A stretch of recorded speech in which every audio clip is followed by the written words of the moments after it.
My name is Dr. Brian Lane, Assistant Superintendent, Supervision of Schools for the Melville School District. Today I'm here to talk to you about Positive Behaviors, Interventions, and Supports, or PBIS. PBIS is a process for teaching expected skills and behaviors, so the focus can be on teaching and learning in the classroom. In PBIS, we do not just assume that students automatically know our expectations for behavior. We clarify the expected behavior through common language and rules. This also ensures that students will encounter the same expectations as they go from room to room and even from school to school. Each school conducts lessons to teach the expected behaviors and has systems in place to reward appropriate behaviors and discourage inappropriate behaviors. The goal of PBIS is to decrease the likelihood of inappropriate social and behavioral incidents while also providing interventions for students when inappropriate behaviors persist. The principles of PBIS are an emphasis on prevention, not reacting to behaviors. The focus of discipline is to ensure academic and behavioral success. Decisions are based on data, and all interventions and practices are research validated. Similar to response to intervention, or RTI, PBIS is based on a tiered pyramid system. A simple way to describe PBIS is it is the behavioral side of the pyramid of interventions, while RTI is the academic side. Both sides work in concert to lead to student success. In this video, we will look at the three tiers of the PBIS pyramid. The focus of Tier 1 of PBIS is to ensure that students understand the expectations for their behavior in all school settings. One of the first steps for a school new to PBIS is to develop their matrix. The matrix is our school-wide behavior expectations, and we set that for every setting in the school. We take the matrix and then we make a behavior expectation poster for that area. So this is for arrival, so when students are arriving at school.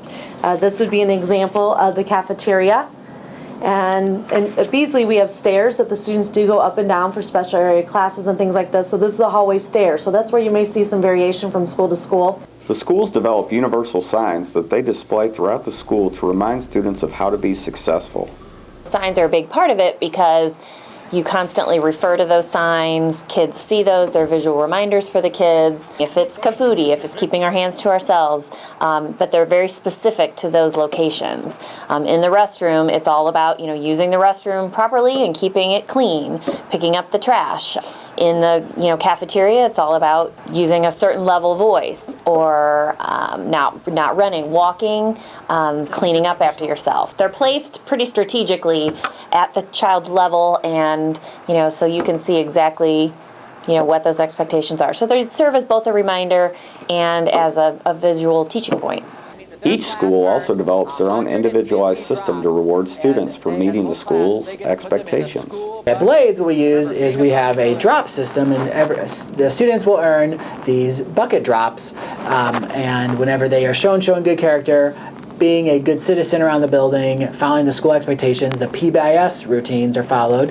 Whenever they show those things, then they can earn a drop to put in their own bucket in classroom, and then that turns into their classroom bucket, and then their classroom bucket can then transfer to the school bucket. And we will have school-wide celebrations based around the student choices. They've created celebrations, whether it's a reading party, a dance party in their classroom, eat lunch outside. We treat these celebrations as big community builders, and that we can all rally around together. It's not really a competition, whichever class can earn the most. We don't really treat it like that. We treat it as if you make the good choices, you're going to be recognized for it, and you're going to feel good about yourself for earning that. And that's what it's really about. It's a collaborative community effort. How do you take care of yourself? By sharing your toys. You share toys, and what else do you do? Do you leave your room messy? No. Another aspect of PBIS is the home-school connection. The parents, grandparents, aunts and uncles, whoever takes care of the kids when they're not at school, we try to teach what PBIS is and give them lots of ideas for how they can use it at home. Teach routines, teach how to get ready before school, how to go to the bathroom, all those things at home that are kind of problem areas for parents. We've heard a lot of positive impact from the elementary schools as well, that they really like the kids that have come from our center have that basis and have that strong language and strong behavioral foundation. Many of our Melville parents have shared with us how PBIS has made their lives better at home as well. The teachers are awesome about doing it at school, and the kids actually talk about it at home. They have little houses, and every month as a parent, when I catch my child doing the right thing and she's doing it without me telling her, I give her a little house that says, Abby took care of herself by brushing her teeth today. And every week we're supposed to send one in or send them all in within the month. And then the kids get this huge reward at school and get told how great they are for taking care of their world or whatever the little ticket says, which then makes the kids want to do it more, which makes it easier for me as a parent to keep saying the take care code words at home to get them to keep behaving.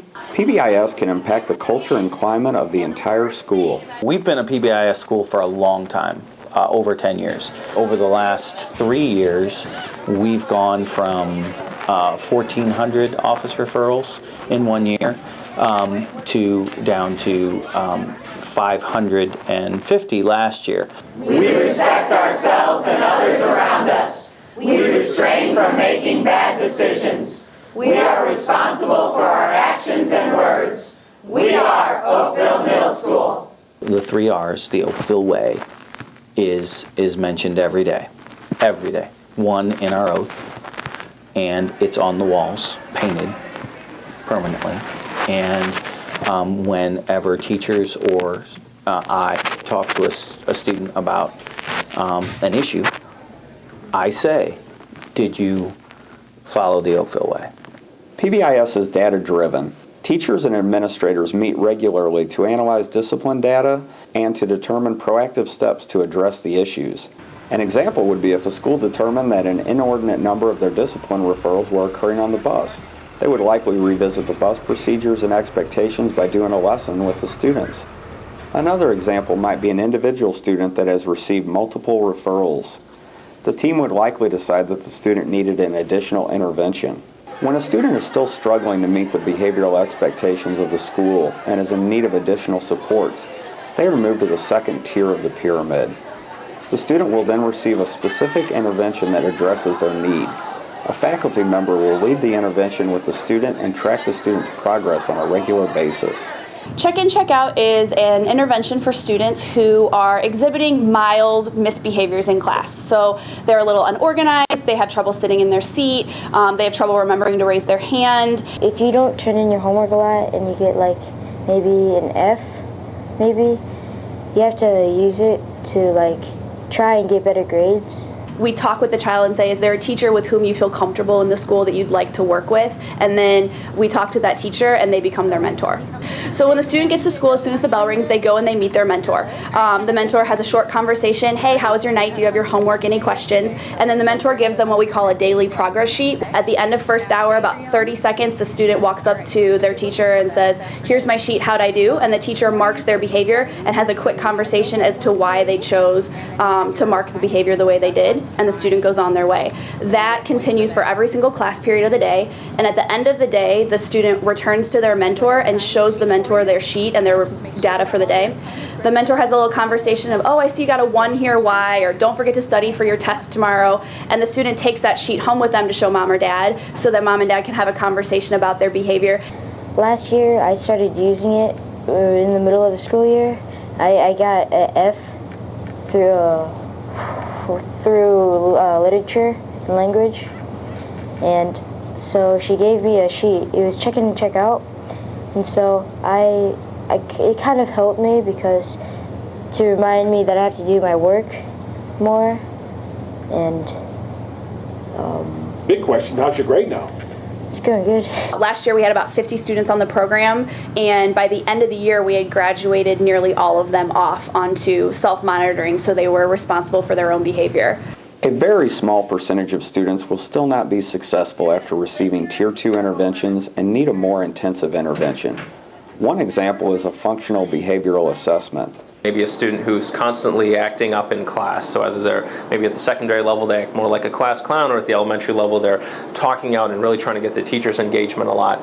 So in a situation like that, we would look and go, okay, we think that maybe the reason they're doing what they're doing is because they want attention. So they would like to have someone give them attention, whether it's a teacher and they're not concerned about how the attention is. So they don't care whether they're getting praised or they're getting told off. And so then once we know what they want, then we can provide that to them in a way that is acceptable. Another example of a Tier 3 intervention is the wraparound process. In a school setting, a lot of times it's all about what is this kid doing and how do we make them better at school. Wraparound is what's going on in this family and how can we help support the family, which in turn will help them at school. So if a parent needs help finding money or help finding food, or they want to be able to get their family back into church, or whatever their need is under the sun, we as a school team sit down with them and try to help them determine ways to get that need met. And then in turn, by them getting that support, it helps them better interact with their kids and, make their kid more successful. As you have learned, PBIS has been a very successful program for the Melville School District. We currently utilize it in 17 of our schools in the district. We are also increasingly becoming an area leader in the implementation of PBIS. Out of 50 schools that were recognized with awards last year, Melville received 11. While the recognition has been appreciated, the real award has been the positive climate at our schools.